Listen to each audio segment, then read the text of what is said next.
తిరుమల తిరుపతి దేవస్థానంలో సర్వర్లు మొరాయించాయి. సిఫార్సు లేఖలపై జారీ చేసే టికెట్ల ఆన్లైన్ ట్రాన్సాక్షన్లకు అంతరాయం ఏర్పడింది.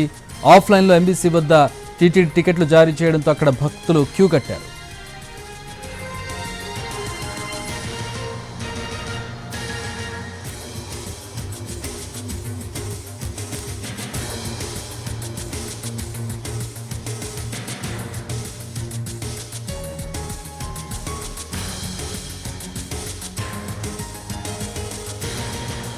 ఎంబీసీ వద్ద ఆఫ్లైన్లో సిఫార్సు లేఖలకు చెందినటువంటి టికెట్లను విక్రయిస్తూ ఉన్నారు. సర్వర్లు మొరాయించడంతో ప్రస్తుతం ఆఫ్లైన్లో టికెట్స్ జారీ చేస్తున్నారు.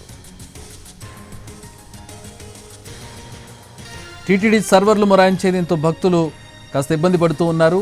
ఆఫ్లైన్లో టికెట్లను విక్రయిస్తూ ఉన్నారు. సిఫార్సు లేఖలకు ఇచ్చేటటువంటి టికెట్ల పంపిణీ ఆఫ్లైన్లో చేస్తూ ఉన్నారు. ఎంబీసీ వద్ద ఈ టికెట్ల పంపిణీ జరుగుతోంది.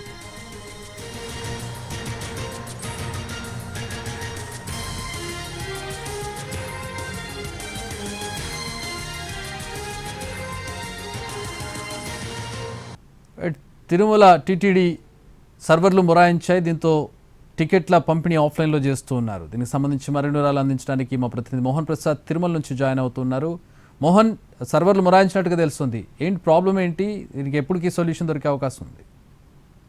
చక్రి, టీటీడీకి సంబంధించి ప్రతినిత్యం కూడా సిఫార్సు లేఖలకు సంబంధించి ఆన్లైన్ ట్రాన్సాక్షన్ ద్వారా వారు నగదు చెల్లింపు అదేవిధంగా టికెట్ ను డౌన్లోడ్ చేసుకునేటటువంటి వెసులుబాటు ఉంటుంది. ఇవాళ రోజు కూడా సిఫార్సు లేఖల సమర్పణ కార్యక్రమం పూర్తయిపోయింది. సాయంత్రం 4 గంటల తర్వాత భక్తులకు దీనికి సంబంధించినటువంటి మెసేజెస్ అయితే వచ్చాయి. అటు తర్వాత వాటికి సంబంధించినటువంటి ఆన్లైన్ ట్రాన్సాక్షన్స్ మాత్రం ఫెయిల్ అవుతూ వచ్చాయి. దీంతో భక్తులు టీటీడీకి సంబంధించినటువంటి టోల్ ఫ్రీ నెంబర్ కు కాల్ చేసి చెప్పడంతో వారు ఈ సమస్యను గుర్తించారు. దీంతో ఆన్లైన్ ట్రాన్సాక్షన్ పూర్తిగా సర్వర్లు ఫెయిల్యూర్ కారణంగా పనిచేయకపోవడంతో ఎంబీసీ కార్యాలయం వద్ద ఉన్నటువంటి కౌంటర్ వద్ద ప్రస్తుతం ఆఫ్లైన్ లో టికెట్లు జారీ ప్రక్రియ అయితే టీటీడీ చేపట్టింది. దీంతో పెద్ద ఎత్తున భక్తులు ఇక్కడ క్యూ లైన్ లో గుమిగొట్టినటువంటి పరిస్థితి, అందరూ కూడా ఆఫ్లైన్ లోనే టికెట్లు పొందవలసినటువంటి పరిస్థితి అయితే ఏర్పడింది. మరోవైపు సర్వర్ కు సంబంధించి సాంకేతికపరమైనటువంటి సమస్యలు తలెత్తినట్లుగా కూడా టీటీడీ అధికారులు గుర్తించారు. ప్రస్తుతం వాటిని అయితే సరిదిద్దేటువంటి ప్రయత్నం చేశారు. కానీ ఇవాళ రోజున సిఫార్సు లేఖలపై టికెట్లు పొందినటువంటి భక్తులంతా కూడా